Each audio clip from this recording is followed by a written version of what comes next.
কেমন আছো সবাই? সবাইকে দীপাবলির অনেক অনেক শুভেচ্ছা, ভালোবাসা, অভিনন্দন। এখানে উপস্থিত সমস্ত গুরুজনদের আমার প্রণাম।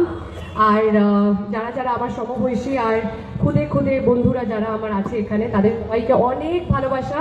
এখানে আমার একটা খুদে মানে আমি ওকে ফ্যান বলতে পারবো না, ও আমার পরিবারেরই অংশ, কারণ দাদার মেয়ে। তো দাদা আমার খুবই কাছে।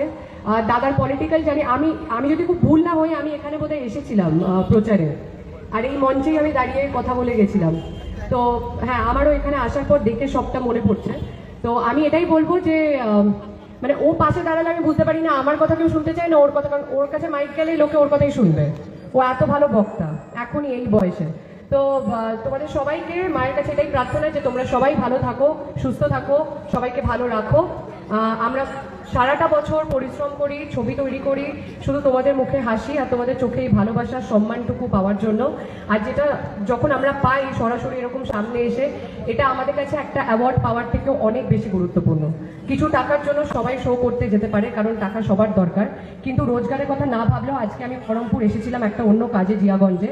আমি নিজে থেকে হেঁটে হেঁটে এই আজকে এই প্ল্যাটফর্মটা আমি কেড়ে নিয়েছি, যে আমি নারুদাকে ফোন করে দাবি করেছি যে আমি যাব তোমার কোনো একটা পুজোতে। আর দাদা প্রথমেই ফোন করে বললো যে এখানে একটা পুজো আছে যেটা পাপাইয়ের, তুমি চলে এসো, আমরা একসাথে মিলে পুজোটা উদ্বোধন করবো। তো এর থেকে বড় হয়তো আমি আর ভালোভাবে বোঝাতে পারবো না যে এটা আমার নিজের পরিবারের মতন। বহরমপুর আমি বারবার বলছি, বারবার আসি।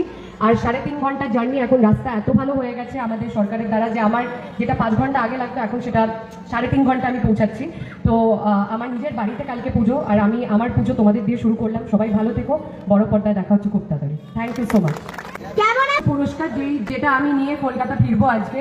আর সত্যি আমি একটা জিনিস না বলে মঞ্চ ছেড়ে যেতে পারবো না, সেটা হচ্ছে আমি যখন আমি এখানে আসি বহরমপুরে, আর যখন স্পেশালি আমি বহরমপুরের টাউনে কোনো প্রোগ্রাম করি, আমি নিশ্চিন্তে বাড়ি ফিরি, কারণ আমি জানি যে আমরা দুজনেই, মানে আমি আর নারুদা দুজনেই একটা সেম প্ল্যাটফর্ম শেয়ার করি, যেখান থেকে আমরা মানুষের পাশে দাঁড়ানোর চেষ্টা করি।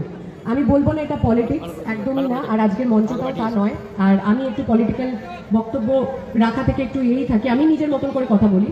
তো আমি নিশ্চিন্তে বাড়ি ফিরি, কারণ আমি জানি যে তোমাদের সকলের দায়িত্ব সব থেকে নির্ভরশীল মানুষের কাঁধে রয়েছে, সেটা হচ্ছে নারু গোপাল মুখোপাধ্যায়। আমি যেদিনকে ফিল্মের প্রমোশনে এলাম সেদিন আমি